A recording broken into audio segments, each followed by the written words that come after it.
Well, Carol, I'm so glad you could join us today for this interview. And of course, the first question I want to ask is why do you think you would make a super librarian? Well, that's easy because I know a lot. I read a lot of books and I'm older than like 10 years old. So you probably can't name a book I haven't read, particularly software manuals and things like that. And thank God we're not using Dewey anymore. I've got a computer. Well, let's start with this question. Of course, I can't see anything as a librarian. How would you solve problems if you were from Mars? Well, I imagine they do things differently there, like live underground and roast chilies with a camera selfie stick. I'd have to talk to a few and make some observations. I think that would make sense. Well, this is like a Jeopardy question, so let me ask you this. Why are manhole covers round? I mean, I need you to be able to answer that. Because they're round, they're less likely to leak. They're easier to pick up if you do that sort of thing with a crowbar.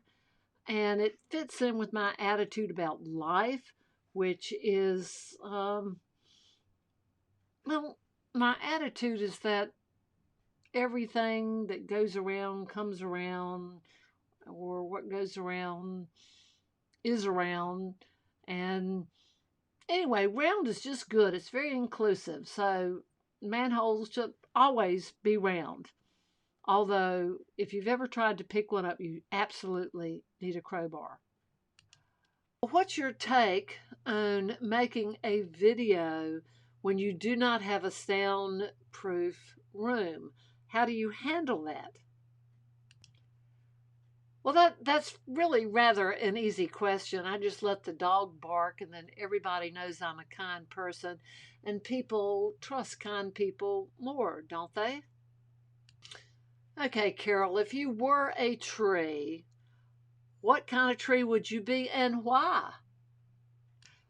Well, that's easy. Definitely an oak, strong base, great roots, and get to hang around with a lot of nuts.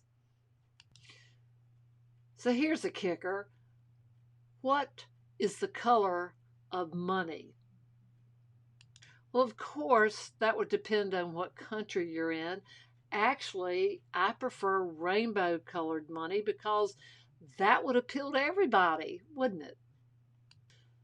Okay, if you had a choice between two superpowers, being invisible or flying, which would you choose? It seems to me it goes without saying that you'd want to be invisible. You could be that perennial fly on the wall and find out if people really are honest. And also, I'd save a ton on wardrobe. I'd probably have a zip up white suit, which means I could just throw it in the wash with bleach. And I wouldn't have to worry about makeup or wearing those uncomfortable shoes. So, invisibility. I can hop on a plane anytime and be invisible and not have to pay a ticket. How's that?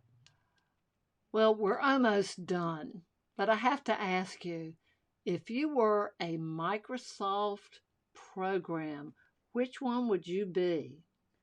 Think carefully.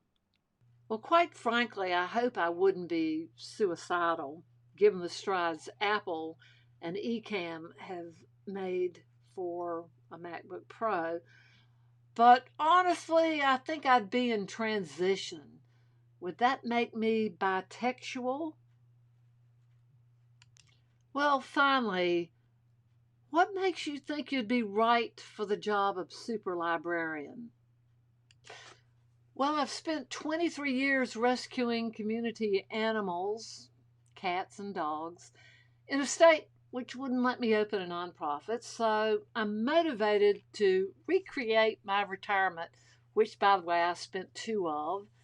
And I'm great with animals, so I can get along with almost any person. And I've learned 64 pieces of software in 4 years, which got erased when my Logic board was replaced on my MacBook Pro.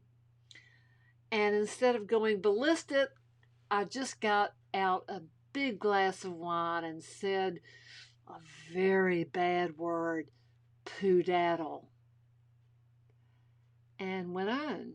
So my real superpower is kindness and a willingness, plus no one expects honesty or perseverance.